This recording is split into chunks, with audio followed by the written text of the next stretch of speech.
Marshall D. Teach. Il s'agit d'un personnage emblématique du manga One Piece. Il a un rôle très important et sera sûrement l'antagoniste final de Luffy et des Mugiwara. Teach est un pirate assez particulier tant dans son développement que dans son caractère et sa manière de faire. S'il s'agit d'un personnage central à la trame de One Piece, il faut considérer qu'il est une sorte de miroir du personnage principal. Ayant le même objectif que Luffy, cela fait de lui un rival dans la course au titre du roi des pirates. Mais pourquoi Luffy serait obligé de gagner la course et non Teach? C'est le sujet de la théorie. Nous allons essayer de théoriser sur le fait que Barbe Noire deviendra un roi des pirates avant Luffy, et ce même si je ne suis pas fan du tout de cette idée. Cette théorie contiendra du spoil de l'arc Wano Kuni, il faut être arrivé au chapitre 924 pour éviter ces derniers. Avant de commencer, je t'invite à laisser le pouce bleu en fin de vidéo si cette dernière t'a plu. Marshall D. Teach est le capitaine de l'équipage de Barbe Noire, un empereur, et possède une prime de 2,247 600 000 berries. Il est connu pour avoir été dans l'équipage de Barbe Blanche à la quête d'un fruit du démon particulier, le Yami Yami no Mi, le fruit des ténèbres de type Logia. Afin d'arriver à ses fins, il patienta sagement 20 ans dans l'équipage de Barbe Blanche avant de tuer le commandant de sa division, Tatch, afin de lui voler le fruit du démon lorsque ce dernier l'avait trouvé.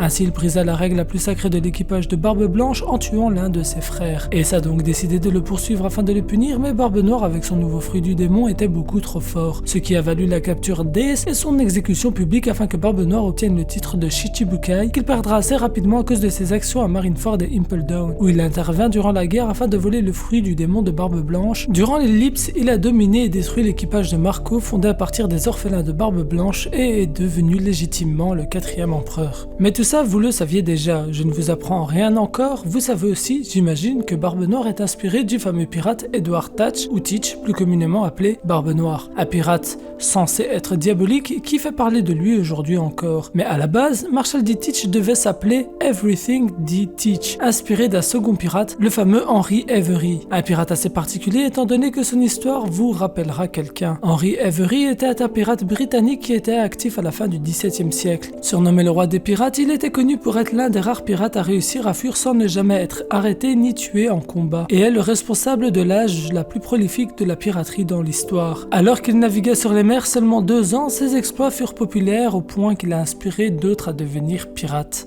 Et oui, Barbe Noire devait porter le nom du pirate qui a inspiré Eiichiro Oda afin d'écrire Goldie Roger et le manga One Piece. Et bien évidemment, si Oda a décidé de partager cette information, ce n'est pas pour rien. Cela signifie que cette dernière est intéressante à analyser et pourrait apporter des réponses à certaines questions. C'est donc naturellement que j'ai cherché à comparer certains personnages de One Piece à Barbe Noire, et à essayer de déterminer ce qu'Oda voulait nous apporter avec cette information. Beaucoup de collègues youtubeurs ont déjà avancé la ressemblance frappante entre Teach et Luffy. Outre le fait qu'il s'agit de deux dits, ils ont une vision de rêve et de l'aventure assez similaire comme nous avons pu le constater à Jaya lorsque Teach dit à Luffy de croire en ses rêves et que les îles célestes existent. Bien évidemment, leurs manières de faire les choses sont totalement opposées, comme l'arc Impel Down nous l'a montré lorsque nous avions Luffy qui tente de remonter les niveaux alors que Teach les descend. Ils se rencontrent au milieu de l'enfer de Dante. Renoa a fait une énorme théorie sur le sujet et vous aurez un lien en description, mais si je dois résumer rapidement pour appuyer mes propos, il en va de soi qu'Impel Down est calqué de l'enfer de Dante. Ainsi, la symbolique de leur rencontre permet à Oda d'ingénieusement montrer l'opposition entre le protagoniste et l'antagoniste final. Barbe Noire cherche les profondeurs de l'enfer, tandis que Luffy en ressort. Il y a aussi l'altercation dans le restaurant à Jaya, où il dit qu'une boisson est mauvaise et que des tartes aux cerises sont excellentes, alors que Luffy, lui, pense le contraire. De plus, Barbe Noire a réellement l'ambition de devenir le seigneur des pirates.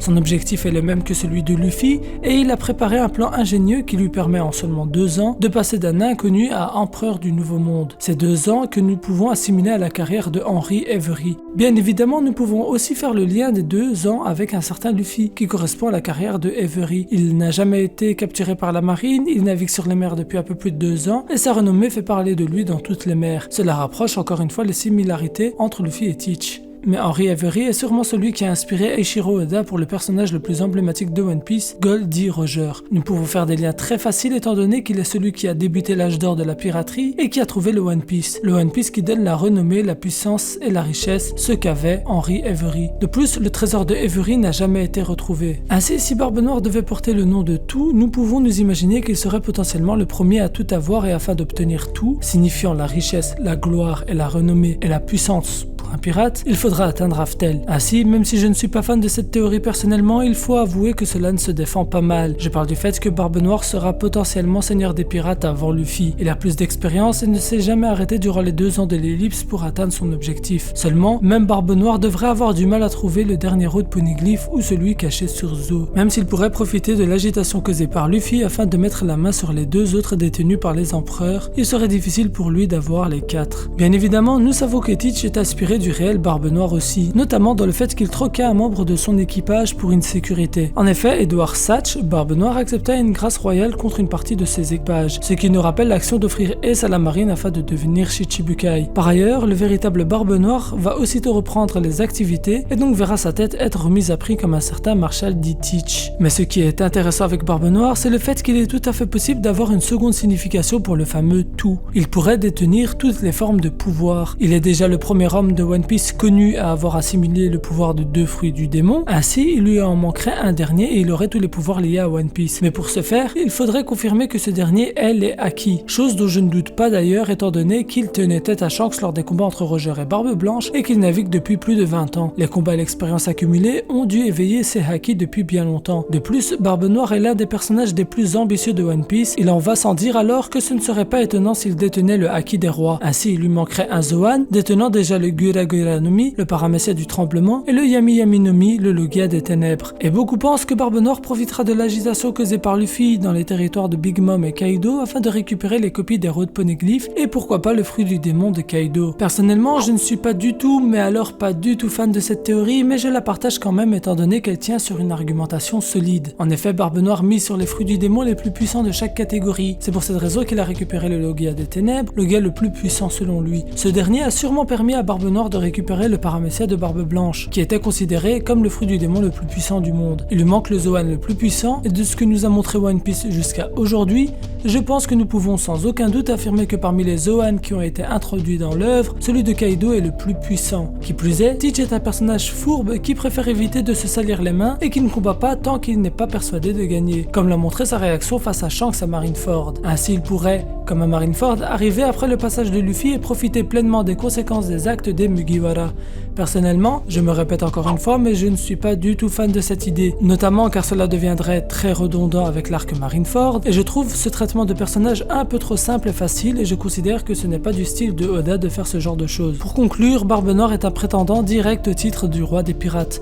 Il est indiqué comme Luffy, il est très ambitieux et en se cachant durant 20 ans dans l'équipage de Barbe Blanche, il pourrait avoir réponse à énormément de questions. Par exemple, où se trouve le dernier poneglyph ou comment atteindre celui de Zou. Qui plus est, le nom qu'allait lui donner Oda, Everything, signifiant tout, est inspiré du pirate qui a donné naissance à Goldie Roger. De plus, nous pouvons songer à la possibilité que Barbe Noire obtienne tout, comme allait indiquer son nom. Et afin d'obtenir tout dans l'univers de One Piece, il suffit de trouver le One Piece. De plus, il serait possible que ce tout signifie le fait que Barbe Noire aurait tous les types de pouvoirs. Possédant sûrement les Haki et déjà 2 types de fruits du démon, il lui en manque un seul et pourrait profiter de la guerre de Wano afin de voler le fruit de Kaido. Pour finir, cette théorie tient la route du début à la fin et c'est pour cette raison que je voulais partager. Car bien évidemment, nous aimons théoriser sur ce qu'on aimerait voir dans une œuvre, mais théoriser sur l'inverse est un exercice plutôt intéressant et j'ai énormément apprécié vous proposer cette théorie. Du coup, j'espère qu'elle a plu autant à vous qu'à moi. Si c'est le cas, je t'invite à laisser le pouce bleu et si tu es nouveau, à t'abonner et activer la cloche afin d'être notifié de mes prochaines vidéos et lives. Pour terminer, tu peux m'aider en partageant la vidéo sur les réseaux sociaux et auprès de ton entourage, ça aide à la visibilité de la vidéo et de la chaîne et je t'en remercie grandement. C'était Ryuzaka, El Psy Kunguru.